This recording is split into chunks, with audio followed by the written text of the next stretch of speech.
wind off the mountains smells like pine needles and cordite on the first Saturday in October, when Emily Morgan pushes open the glass door of Iron Ridge Armory.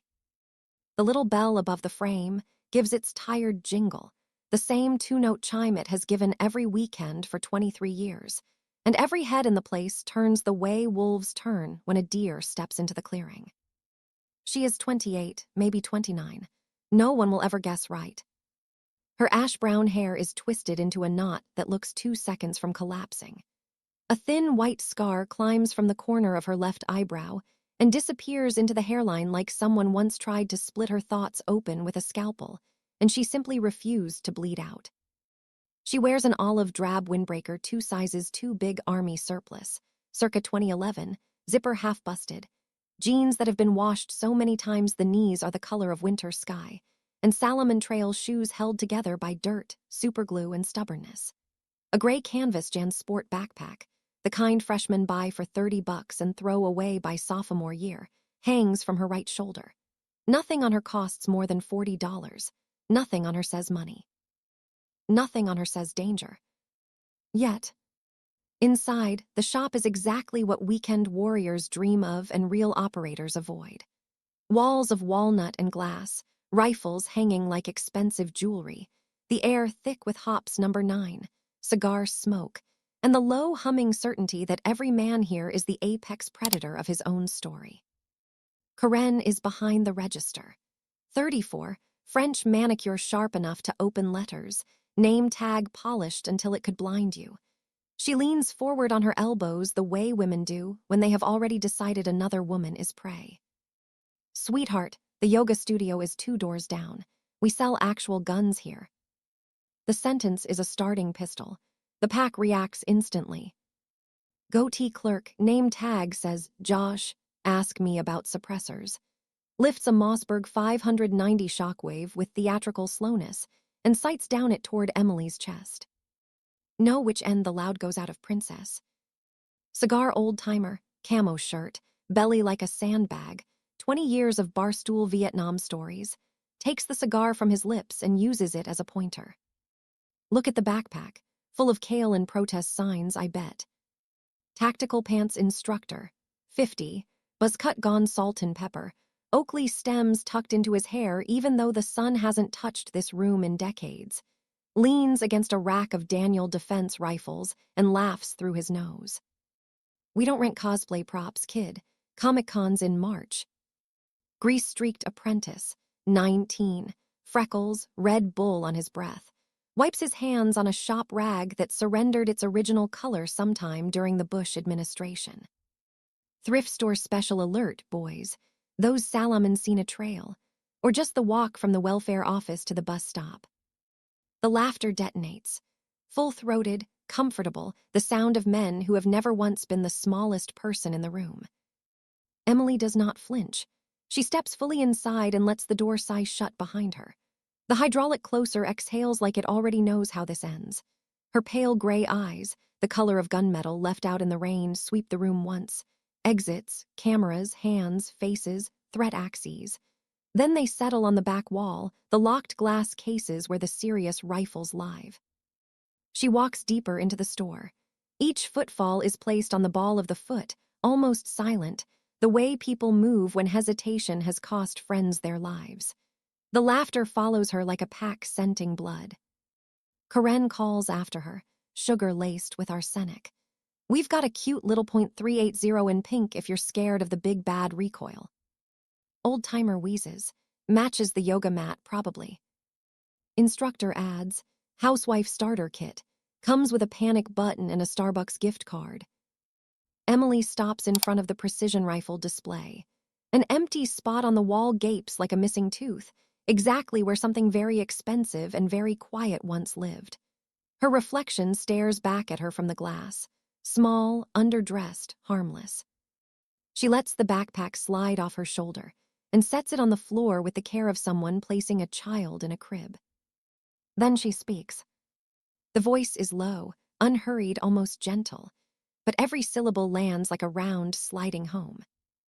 FN Ballista, Phantom Sight Configuration, Lapua .338 Magnum Senar record rounds, Factory submoa at 1,000 with the match load you have in the back. The laughter dies mid-breath. You can suddenly hear the fluorescent tubes humming. You can hear the old-timer's cigar sizzle as his mouth opens, and the ash drops onto his camo shirt like gray snow. Corinne's manicured nails freeze halfway to her hair. Josh, the clerk's smirk, collapses inward like a detonated building. The apprentice's rag stops moving. Because the FN ballista in that exact configuration, the phantom thermal clip-on, the classified reticle pattern, the reinforced chassis that survived a degrees C test cycle in Nunavut, was pulled from every distributor, every catalog, every dark corner forum 6 years ago after an incident on the northern border that never made the news. The rifles were crated, flown to Dugway under armed guard, and erased from the civilian world as thoroughly as a name redacted from a classified file. Yet this girl in the thrift store windbreaker just recited the load data like she'd hand-loaded the rounds herself in a blizzard with frozen fingers. The instructor recovers first, forcing a laugh that cracks halfway through. Nice try. You memorized that off Reddit last night. Emily does not look at him. She keeps her eyes on the empty space on the wall. I'm here to buy, she says, not to argue. The manager emerges from the back office then. 52, ex-ranger, name tag Mike owner, limp from an IED outside Fallujah that took half his platoon and all of his illusions. He carries a clipboard like a shield. He hears the tail end and glances at Emily, then at the suddenly quiet room. Something I can help you with, miss. She turns to him. The scar catches the light. FN Ballista. Phantom package, I'll pay cash. I'm not on any list you can check. Mike sets the clipboard down slowly. That platform isn't available. Hasn't been for years. I know, Emily says, but you have one in the back. Crate 47 Bravo, still in Cosmoline. You've been holding it for a phone call that never came. The temperature in the room drops 10 degrees. Corinne's smirk has vanished so completely it might never have existed. The apprentice takes one involuntary step backward and bumps into a display of PMAGs that clatter like bones. The old-timer's cigar finally falls, scattering ash across his boots. Mike stares at Emily for a long 5 count.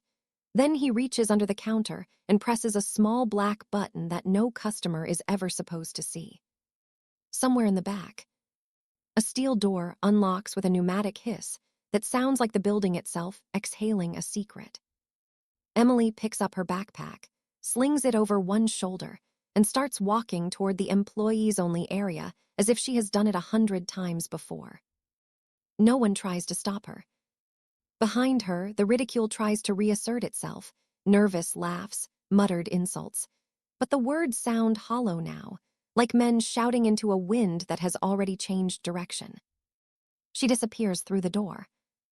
10 minutes later, the overhead lights in the 100-meter indoor range snap on cold white LEDs that turn concrete the color of bone. 4 layers of laminated ballistic glass separate the firing line from the targets. The glass is rated to stop .50 BMG. Most shops have 1 layer. Mike has 4. He likes to remind people what real money looks like. Mike carries the crate himself. The wood is stamped with faded stencils no one in the room can read except Emily. The others follow like ducklings who have just realized the pond might have a gator. Emily has already unzipped her backpack on the shooting bench. Inside, a worn cleaning mat the color of dried blood, a small pelican case, and a single photograph, creased, faded. A much younger Emily stands between a man in a midnight blue tuxedo and a woman in a silver gown that probably cost more than the building they're standing in. Both parents stare at the camera like they own the world. Emily, 15, maybe 16, wears a simple gray dress and no smile. She rolls the mat out, opens the crate with the casual efficiency of someone unpacking groceries, and begins wiping Cosmoline off the ballista like greeting an old lover who never quite left. Mike clears his throat. We don't normally let customers. Emily chambers around. The metallic snap echoes down the tunnel like a judge's gavel. She drops prone on the bench, cheek weld perfect, eye to the scope in one fluid motion. Breathing slows to the rhythm of a sniper counting heartbeats between thunder. The room holds its collective breath with her. One exhale. Trigger break crisp as winter ice. The rifle barely moves, recoils like a polite cough. A single hole appears dead center of the red dot 100 meters away, having passed through all 4 sheets of military glass as if they were rice paper. The glass doesn't shatter, it simply surrenders. Silence. Then the spent casing rolls across the concrete and comes to rest against the apprentice's boot. He looks down, etched into the brass in letters so tiny they need a jeweler's loupe. SPC-17 Ghost. The apprentice goes the color of spoiled milk. The old-timer sits down hard on a plastic chair that creaks like it might file for divorce. Karen's perfect nails dig crescents into her palms. Outside, the afternoon sky darkens as a black Sikorsky descends into the parking lot, rotors chopping the air like the blades of Judgment Day. A man steps out, tall, early 30s, charcoal suit that costs more than every truck in the lot combined. Wedding ring glints once in the sun. He moves like someone who once cleared rooms for a living and now clears boardrooms instead. He carries a single manila envelope sealed in red wax. He walks straight through the shop without looking left or right, past the frozen statues of men who spent the last 20 minutes tearing a woman apart with words, and hands the envelope to Emily. She takes it without surprise. The wax seal bears the presidential insignia. Inside, 1 sheet of heavy cream paper. Urgent recall, Class C. Operative M. Effective immediately. No further contact with civilian population authorized. She folds it once, slips it into her pocket, and looks at Mike. I'll take the rifle and 2 bricks of the lapua. Cash appears from the backpack, stacks of hundreds still in Federal Reserve bands, more money than most of these men make in a year. Mike doesn't count it.